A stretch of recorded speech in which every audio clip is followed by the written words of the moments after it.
नाशिक ते पालघर या NH 160A महामार्गाच्या रुंदीकरणामध्ये बाधित होणाऱ्या शेतकरी, व्यापारी आणि प्रशासकीय अधिकाऱ्यांची महत्त्वाची बैठक विक्रमगड पंचायत समिती येथे पार पडली।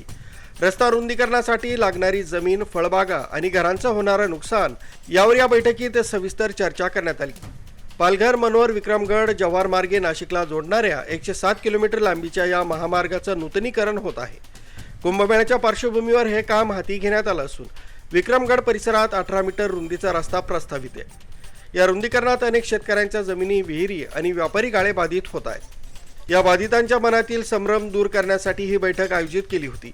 या बैठकीला अप्पर निवासी जिल्हाधिकारी रवींद्र राजपूत आणि राष्ट्रीय महामार्ग विभागाच्या मुख्य कार्यकारी अभियंत्या ज्योती शिंदे उपस्थित होत्या।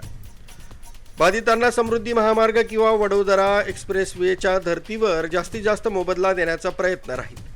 मोजणीची प्रक्रिया पूर्ण झाल्यानंतर आणि जमीन हस्तांतरित झाल्यावरच टेंडर काढलं जाईल। मोजणीनंतर पुन्हा एकदा शेतकऱ्यांसोबत चर्चासत्र आयोजित करण्याचा निर्णय घेण्यात आलाय। शेतकरी आणि व्यापारी संघर्ष समितीचे मुख्य कार्यवाहक विश्वनाथ पाटील यांनी यावेळी बाधितांची बाजू मांडली। सर्व बाधितांना विश्वासात घेऊनच पुढे जावं। जर योग्य मोबदला मिळाला नाही तर शेतकऱ्यांवर अन्याय झाला तर रस्त्यावर उतरून तीव्र आंदोलन केलं जाईल, असा इशारा त्यांनी यावेळी दिला। या बैठकीला तहसीलदार, भूमी अभिलेख अधिकारी, गटविकास अधिकारी यांच्यासह मोठ्या संख्येनं शेतकरी आणि ग्रामस्थ उपस्थित होते। प्रशासनानं सामंजस्य भूमिका घेतल्यानं सध्या तरी हा वाद संवादानं सुटण्याची चिन्ह दिसत आहेत। आरबी न्यूजसाठी मलिक शेख, मोखाडा।